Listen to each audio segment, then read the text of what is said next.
मी नेहमी ऐकतो की देव करतो ते भल्यासाठी करतो. म्हणजे आपल्या आयुष्यात जे काही संकट येतं, जे काही घडतं, अडचण येते, ते चांगल्या त्यातनं काहीतरी चांगलं होतं. आणि आज किनगाव मध्ये आल्यावर मला जर विचारलं तुम्ही तर काय चांगलं झालं, तर आमचा पक्ष फुटल्यावर इथला लबाड बोलणारा आमदार हा निघून गेला आणि विनायक पाटील साहेबांसारखा खरा आणि प्रामाणिक माणूस पवार साहेबांच्या पक्षावर मिळाला. खरं इथल्या आमदाराची कला आहे. आसिफने सांगितलं की चाकूरला मीटिंग झाली, अहमदपूरला. मला आठवतंय बिलाल, चाकूरचा बिलाल युवकचा पदाधिकारी, त्याचा मला फोन आला बिलालचा. आणि बिलाल म्हणला की महबूब भाई इधर मीटिंग हो गई, इधर सबको ने बोल दिया पवार साहब के साथ रहने का है, ये लो बाबा साहेब पाटील साहब के साथ बात करो.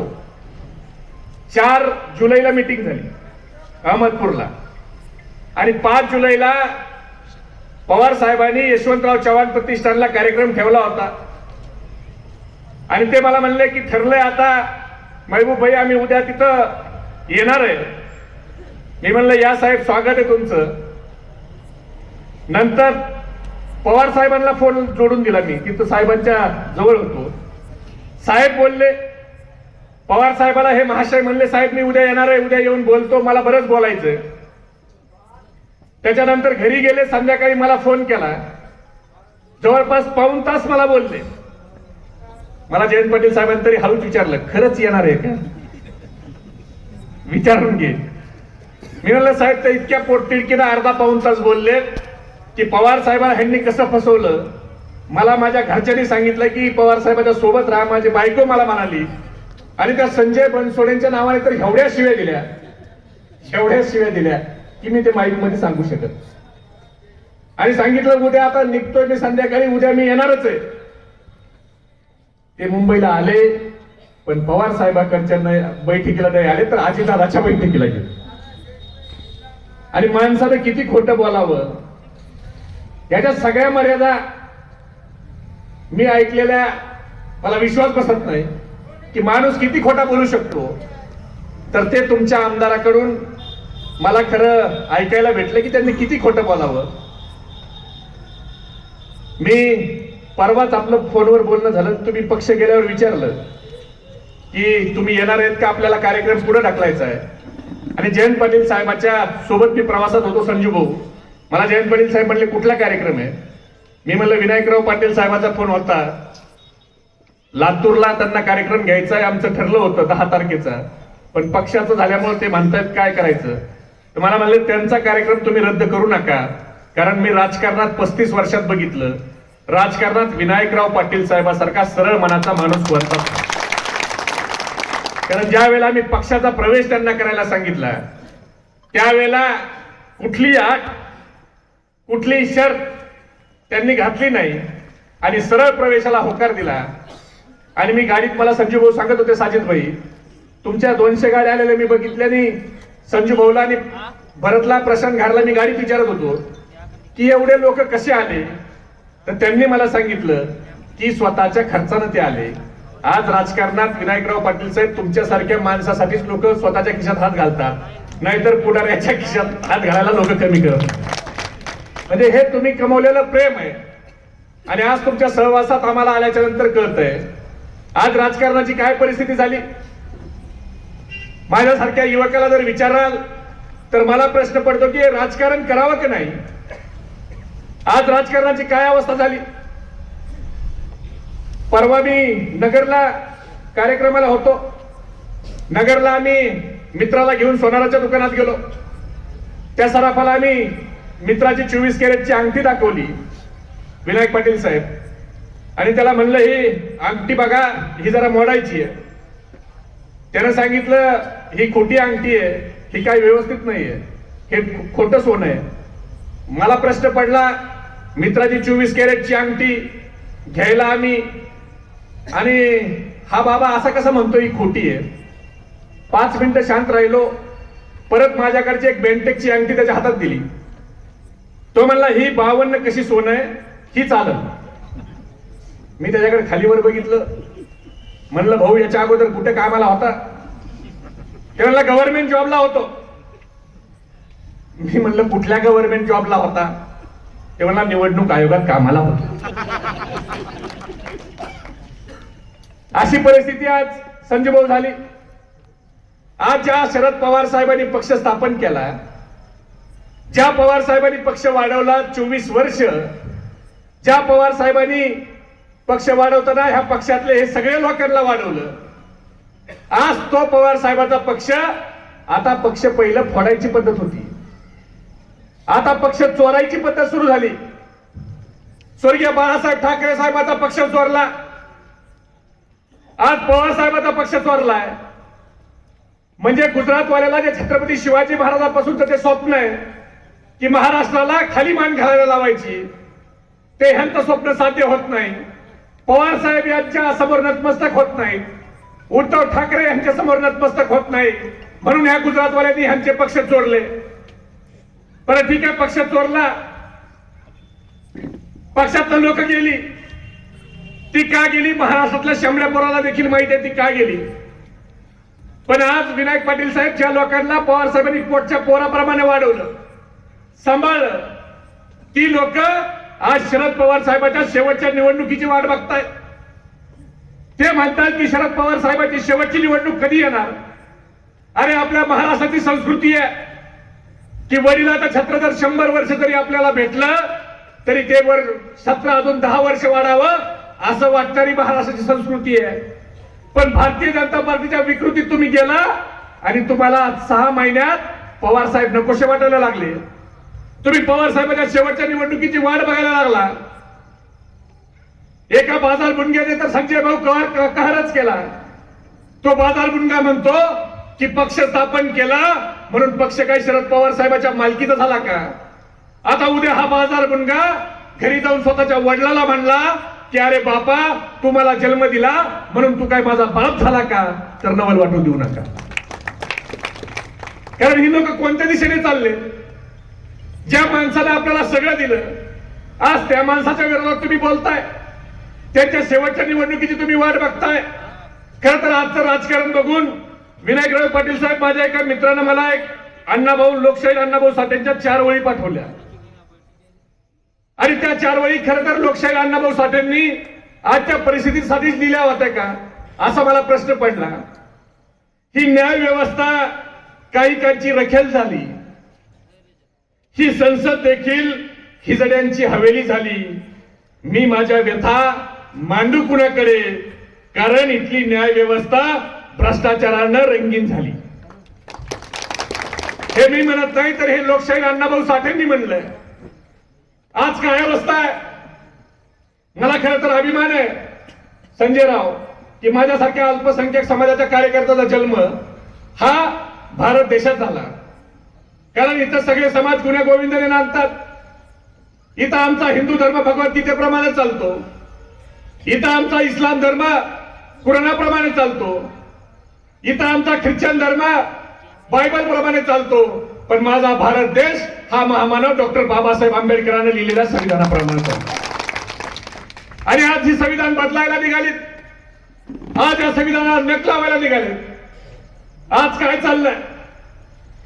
आज निवडणुका जवळ आल्या की नवल वाटू देऊ नका कधी हिंदू मुस्लिमची दंगल घडवली जाईल, एखादा भारत पाकिस्तानचं युद्ध घडवलं जाईल, एखादा मंदिर मध्ये त्याचा मुद्दा आणून तुमच्या समोर उपस्थित केला जाईल.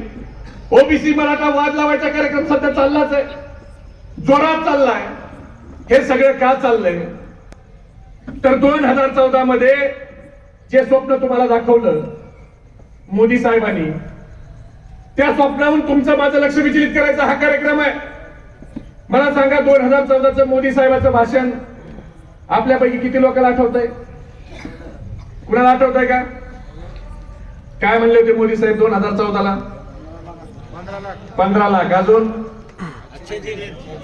अच्छे दिन, अजून कालाधन, अजून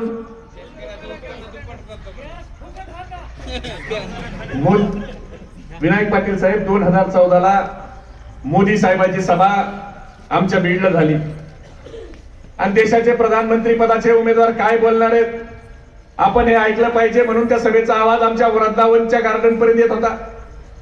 त्या गार्डनच्या शेजारी जसं आता ह्या चहाच्या हॉटेलमध्ये काही आपले सहकारी बसून तिथं उभा राहून ऐकतायत, तसं एका चहाच्या हॉटेलमध्ये आम्ही चहा घ्यायला बसलो. त्याच्या शेजारी काही फ्रूटचे गाडे होते. त्यात एक बागवानचा गाडा होता, केळाचा. बागवान लय कलाकार होता, लय हुशार होता, ते मला आज कळतंय. कारण मोदी साहेबांनी इकडून भाषण सुरू केलं. भाई और बहनों, 2014 में अगर भारतीय जनता पार्टी की सरकार बनती है और मैं देश का प्रधानमंत्री बनता हूं तो मैं विदेश में जाऊंगा, काला धन लेकर वापस आऊंगा और आप सबके खाते में यूं ही मुफ्त में 15-15 लाख रुपए डाल दूंगा. इकडून बागवान म्हणायचा घ्या केळ.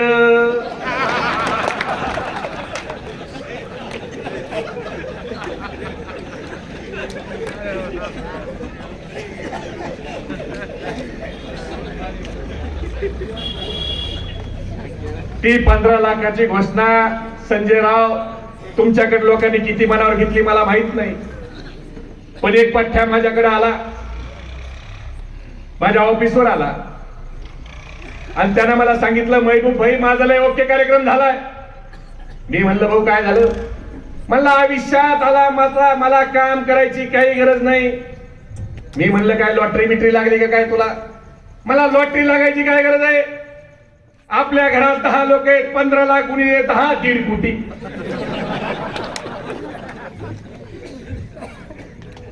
$25 लाखाचं घर बांधतो, 1.25 कोटी शिल्लक. मी हे खोटं सांगत नाही. 2 वर्षापूर्वीची घटना आहे.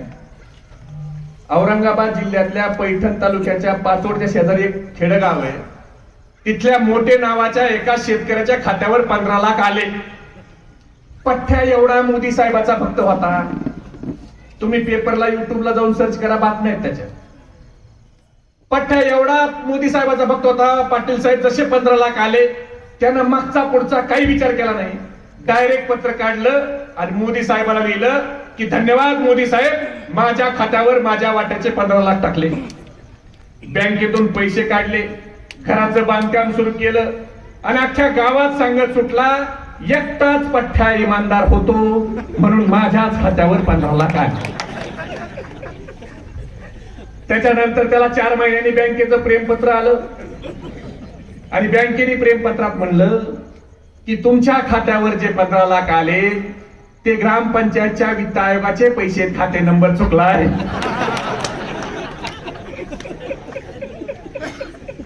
तुम्ही ते पैसे परत करा, नसता तुमच्यावर कायदेशीर कारवाई केली जाईल. आणि मग भक्ताचे डोळे उघडले आणि भक्तानं बँकेला पत्र लिहिलं की माझ्या खात्यावरच्या 15 लाख रुपयाचं मी घर बांधलंय, आता माझ्याकडे पैसे नाही, तुम्ही होम लोन करा, मी हप्त्यानं पैसे भरतो. आता तुम्ही विचार करा, मोदी साहेबाच्या भरोश्यावर भक्तानं घरच बांधलं, दुसरा काही उद्योग केला असता तर काय झालं असतं? परत मोदी साहेबांनी भाषण सुरू केलं. मित्रों, 75 रुपए लीटर का पेट्रोल 35 रुपए लीटर में मिलना चाहिए क्या नहीं मिलना चाहिए?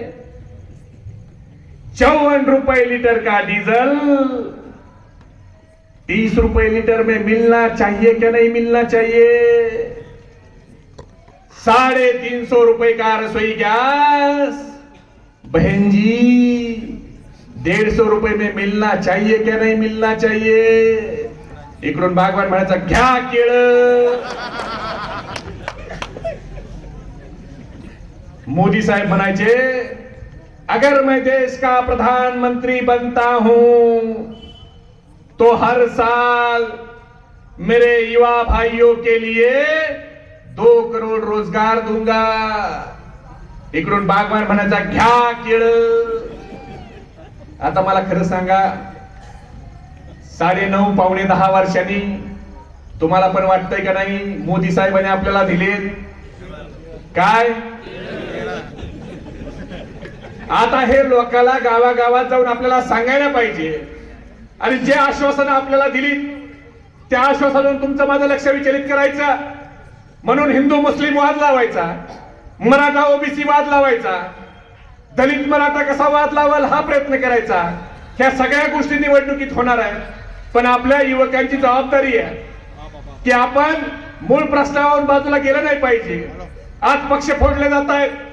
मला सांगा, हेच बाबासाहेब पाटील, हेच संजय बनसोडे ज्या वेळेला एकनाथ शिंदेनी पक्ष सोडला आणि त्यांनी भारतीय जनता पार्टी सोबत जाऊन मुख्यमंत्री झाले, पहिल्या अधिवेशनाला पायऱ्यावर जाऊन हे काय घोषणा देत होते?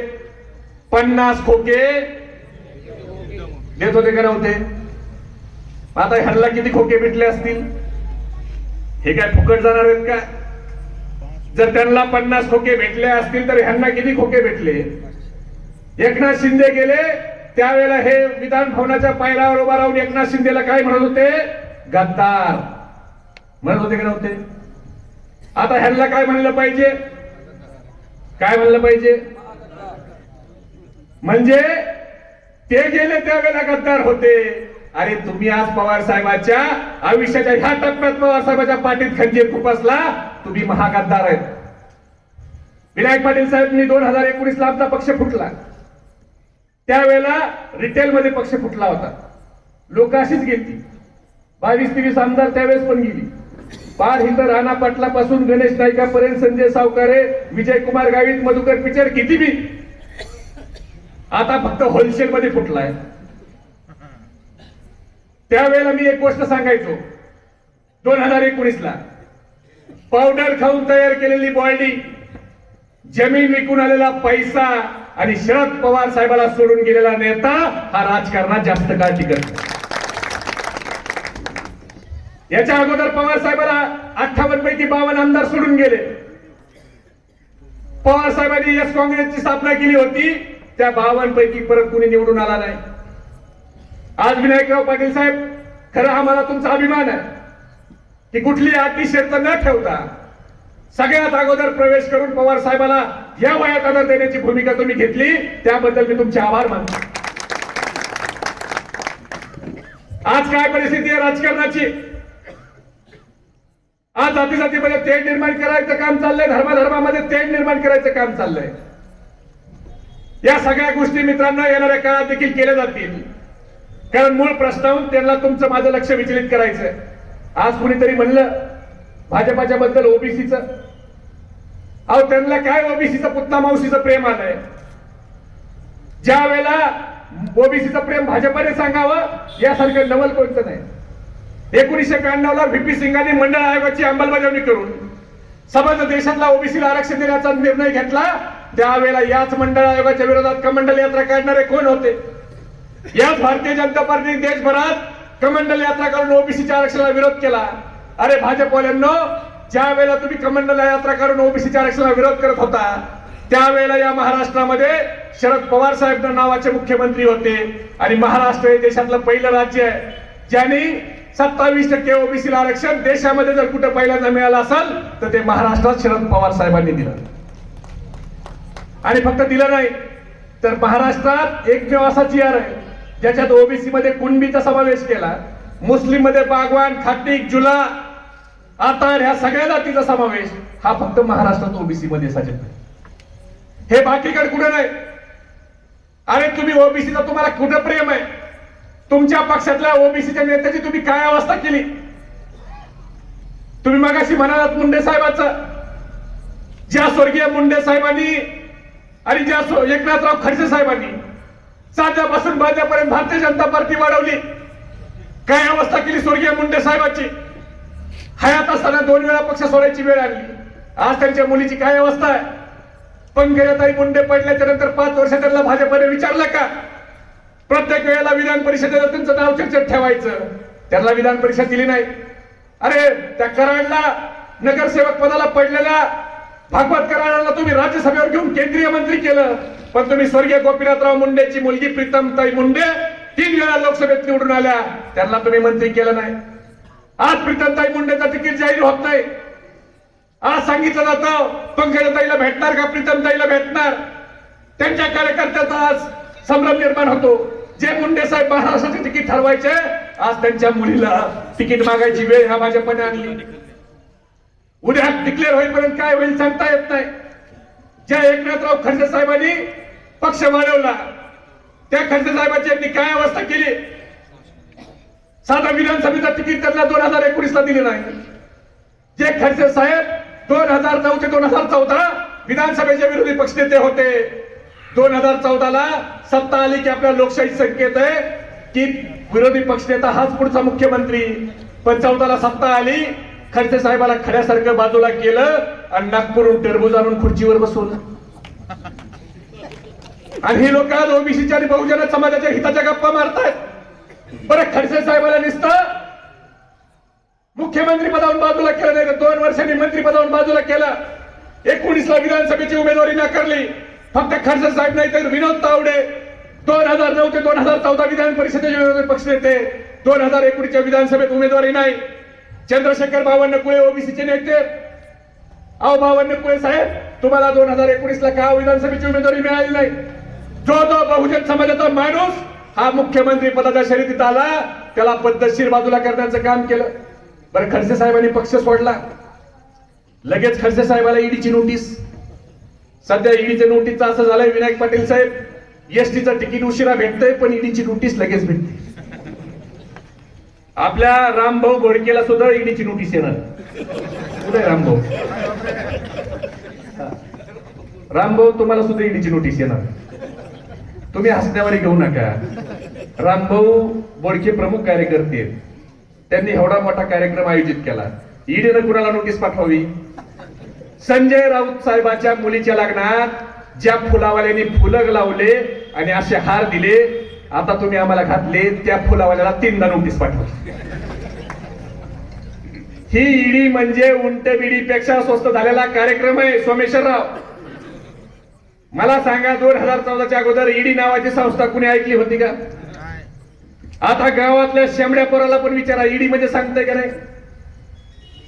बरं, आपण समजू शकतो खडसे साहेब राजकारणात आहेत, मंत्री आहेत, त्यांना ईडीची नोटीस, त्यांच्या बायकोला ईडीची नोटीस, त्यांच्या जावयाला ईडीची नोटीस, त्यांच्या मुलीला ईडीची नोटीस. काय दोष आहे त्यांच्या मुलीचा? त्यांच्या पोटी जन्म घेतला हा दोष आहे. काय दोष आहे त्यांच्या जावयाचा? त्यांच्या मुलीसोबत लग्न केलं हा दोष आहे. काय दोष आहे त्यांच्या बायकोचा? त्यांच्या सोबत लग्न केलं हा दोष आहे. म्हणजे घरच्या महिलांपर्यंत जाऊन त्रास द्यायची पद्धत ही 2014च्या अगोदर कधी नव्हती. विनायक पाटील साहेब आमचं सरकार होतं 2014च्या अगोदर. पवार साहेब केंद्रात मंत्री होते. किती भारतीय जनता पार्टीच्या घरी रेड पडल्या, किती लोकांच्या महिलांना त्रास दिला. अरे, तुमचं देखील स्वर्गीय अटल बिहारी वाजपेयी साहेबांचं सरकार होतं. त्यावेळेला गुजरातमध्ये भूकंप आला. अटलजींनी डिझास्टर मॅनेजमेंट नावाचा कक्ष स्थापन केला. त्या कक्षाच्या अध्यक्षाला कॅबिनेट मंत्री पदाचा दर्जा दिला आणि त्या कॅबिनेट मंत्री पदावर शरद पवार साहेबाला बसवलं. त्यांनी हा विचार केला नाही की पवार साहेब माझ्या विचाराचे नाही. त्यांनी हा विचार केला की लातूरच्या किल्लारीच्या वेळेला भूकंप आला, किल्लारीला पवार साहेबांनी ज्या हाताप्रमाणे सावरलं, तो अनुभव पवार साहेबांच्या पाठीशी आहे, आपण त्यांना पाठवलं पाहिजे. आणि पवार साहेबांनी हा विचार केला नाही की ज्या गुजरातमध्ये मी चाललोय तिथं माझ्या विचाराचं राज्य नाही, पण माझ्या देशातलं एक राज्य अडचणीत आहे, मी जाऊन मदत केली पाहिजे. ही भावना मनात ठेवून आदरणीय पवार साहेबांनी त्या ठिकाणी मदत केली. आणि स्वर्गीय अटलजीचा देखील मनाचा मोठेपणा तेवढाच होता. त्यांनी जाहीर भाषणामध्ये सांगितलं की लोकसभा आणि राज्यसभेचे 750 पेक्षा जास्त खासदार आहेत, पण ज्या वेळेला गुजरात अडचणीत आला त्यावेळेला या 750 पैकी एक खासदार गुजरातच्या मदतीला निघाला. त्या खासदाराचं नाव शरद पवार. ही एक देशाच्या आणि राज्याच्या राजकारणाची उज्ज्वल परंपरा. पण 2014 पासून केंद्रामध्ये आसिफनी सांगितलं जसं रंगाभाई आणि बिल्लाभाई, आणि राज्यामध्ये हम दो हमारे दो टरबूज भाऊ आणि पिस्तूल भाऊ आले. सगळ्या राजकारणाचा सत्यानाश केला. आज थोडं काही झालं का ईडी लाव, सीबीआय लाव. आता ही गेलेली लई मोठ्या मोठ्या गप्पा हाणते. विकासासाठी गेलो म्हणले आम्ही, विकासासाठी. अरे राजा हो, तुम्ही 18-20 वर्षे मंत्री आहेत, मग 20 वर्षात काय तुम्ही दाड्या करीत होता का? तुम्ही काय केलं? अरे तुम्ही काय केलं आम्हाला माहिती ना. देवेंद्र फडणवीस पत्र लिहितात नवाब मलिक यांच्या बद्दल की नवाब मलिक साहेब हे यांच्यावर दाऊदच्याशी संबंध जमिनीचा केला हा आरोप आहे, त्यातून ते निर्दोष झाले नाहीत.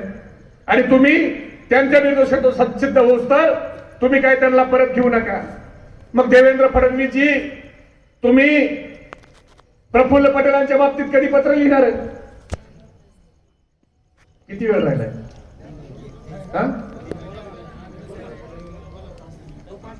5 मिनिटं ना? नाही, आपलं संपून टाकू. तुम्ही प्रफुल्ल पटेलांच्या बाबतीत कधी पत्र लिहिणार आहेत? ज्या प्रफुल्ल पटेलांच्या सीजे हाऊसचे 2 मजले ईडीने सील केले, ज्या प्रफुल्ल पटेलांच्या बद्दल मी नाही देशाचे गृहमंत्री अमित शहा म्हणाले की प्रफुल्ल पटेलांनी इक्बाल मिर्चीची बायको झारा इक्बाल मिर्ची कडनं जमीन सीजे हाऊसची विकत घेतली. आणि हा इक्बाल मिर्ची कोण? विकिपीडियावर टाका, मी सांगत नाही, देशाच्या गृहमंत्र्यांनी सांगितलंय की Iqbal Mirchi most wanted criminal Dawood right hand man, most wanted criminal Dawood Ibrahim. हे मी सांगत नाही, देशाच्या गृहमंत्र्यांनी सांगितलं. ते प्रफुल्ल पटेल भारतीय जनता पार्टीत गेले, त्यांच्या गुजरातच्या वॉशिंग मशीन मध्ये जाऊन सुरत निर्माणे असे स्वच्छ झाले की ते दिल्लीमध्ये आता अमित शहाच्या मांडीला मांडी लावून मस्त आहेत. हसन मुश्रीफ साहेबांच्या वर 5-6 वेळा इन्कम टॅक्स, 5-6 वेळा ईडी, त्यांच्या बायकोने सांगितलं आमचा जीव घ्या. ते तिकडे गेले, मंत्री झाले. भोपाळमध्ये नरेंद्र मोदींनी भाषण केलं, 71,000 कोटीचा सिंचन घोटाळा झाला. 3 दिवसांनी अजितदादा गेले आणि उपमुख्यमंत्री झाले. म्हणजे तुम्ही सगळे का केलाय? तर आता आपल्या राज्यामध्ये देशामध्ये ईडी नावाचं एक जागृत देवस्थान झालंय. त्या देवस्थानापाशी माणूस गेला की डायरेक्ट भाजपमध्ये जातो. गेलेल्याचा एकच नारा, तुरुंगापेक्षा भाजप बरा. आणि ही लोक आज बोलतायत, खरं बोलण्यासारखं खूप आहे, पण विनायक पाटील साहेबाला तुम्ही आमदार करा. मी पीर गैबी बाबा दर्गाच्या मैदानात इथं सांगतो, पवार साहेब, जयंत पाटील साहेब आणि सुप्रियाताई त्यांना मंत्री केल्याशिवाय राहणार. मला संजीव भाऊला कष्ट घ्यायची गरज नाही, कारण ते एवढ्या वाईट काळात आलेले आणि पवार साहेब, जयंत पाटील साहेबांच्या ते मनात बसलेले. आणि असा चांगला माणूस, खरं तुम्ही पडले ते बरंच झालं, बरंच झालं ना. तुम्ही जर निवडून आले असता तर तुम्ही भाजप सोडली नसती. भाजप सोडली नसती तर आमच्या सगळ्या लोकांना हीच लबाड बाबाकडे काम करावं लागलं असतं. ही कधी खरं बोललेत का नाही मला तर आठवत नाही. म्हणून चांगलं झालं तुम्ही तिकडे पराभूत झाले, म्हणून तुम्हाला आमच्या पक्षात येता आलं. आणि काही काळजी करू नका. मला एक जण म्हणला की तुमच्या समुद्राला तर आवटी लागली. मी म्हणलं खरंय, पण ज्या वेळेला समुद्राला आवटी लागती त्यावेळेला सगळी घाण समुद्र बाहेर टाकत असतो, आणि ज्या वेळेला भरती येते त्यावेळेला स्वच्छ पाण्याची भरती येते. तसं विनायकराव पाटील साहेबांचे सारखे स्वच्छ लोक हे आज आमच्याकडे आलेत. बोलण्यासारखं भरपूर आहे, पण साजिद भाई आपने बोले ना कुछ गुन्हे बिने दाखल कर रहे, आपले लोक पण होऊ द्या गुन्हे बिने दाखल, काय काळजी करू नका. महात्मा गांधी 6 वर्ष जेलमध्ये गेले, पंडित जवाहरलाल नेहरू सोन्याचा चमचा घेऊन आले, 9 वर्ष इंग्रजांनी त्यांना जेलमध्ये ठेवलं. गांधी लढे थे गोरों से, हमें लढना है चोरों से. पण त्या लोकांना एवढंच सांगा की कुछ देर की खामोशी है, कुछ देर की खामोशी है, फिर शोर आएगा. अरे तुम्हारा तो सिर्फ वक्त आया है, हमारा दौर आएगा. त्यावेळेला आम्ही परतफेड व्याजासहित करू. तुम्ही असं समजू नका की आम्ही छोटे कार्यकर्ते आमच्यासाठी काय होणार आहे. मला एक जण म्हणला तुम्ही आता किती राहिलात, काय होणार आहे.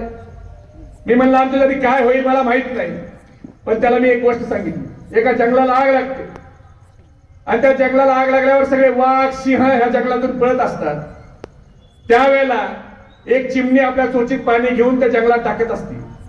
त्यावेळेला तो सिंह म्हणतो, अरे चिमणे, एवढ्या मोठ्या जंगलाला आग लागली, तुझ्या चोचीतल्या पाण्याने हे जंगलाची आग विझणार आहे का.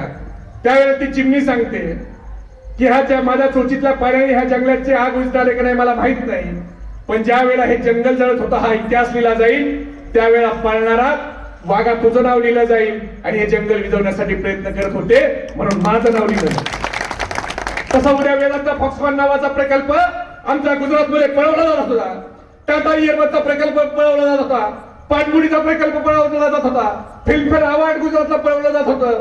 डायमंडचा व्यापार गुजरातला पळवला जात होता. त्यावेळी आम्ही शरद पवार साहेबांच्या सोबत उभा राहून स्वाभिमानानं भारतीय जनता पार्टीच्या विरोधात लढत होतो. आम्ही पळून गेलो नाही हे आपल्याला सांगता येईल. आपल्याला आरशात स्वतःचं तोंड बघताना कधी लाज वाटणार नाही एवढंच मी सांगतो. आता वेळ झाल्यामुळं मी पुन्हा येईल म्हणणार नाही. मी परत येईल म्हणत. पुन्हा येईल म्हणलं की फौजदाराचा हवालदार होतो शेट्टे साहेब. त्याच्यामुळे तुम्ही फौजदाराचं जर पीआय व्हायचं असतं तर परत या मला. म्हणून मी परत येईल. पण आपल्याला गावागावात जाऊन मोदी साहेबांनी आपल्याला 10 वर्षात काय दिलेत हे तुम्ही लोकांना सांगणार का? एवढा कमी आवाज? त्या गद्दाराच्या कानठाळ्या बसल्या पाहिजे तिकडे शिरून. मग मी घोषणा देतो. हात वर करून घोषणा द्या. आपला हात वर असताना शेजाऱ्याकडे लक्ष ठेवा. ज्याचा हात खाली आहे समजून घ्या विरोधी पार्टीचा खबऱ्या आपलं काय चाललंय ऐकायला. राष्ट्रवादी काँग्रेस पक्षाचा आदरणीय शरदचंद्रजी पवार साहेबांचा. पवार साहब तुम आगे बढ़ो, हम तुम्हारे साथ हैं. शरद पाटील साहब तुम आगे बढ़ो, हम तुम्हारे साथ हैं. धन्यवाद. जय हिंद, जय महाराष्ट्र, जय राष्ट्रवादी. धन्यवाद भाई.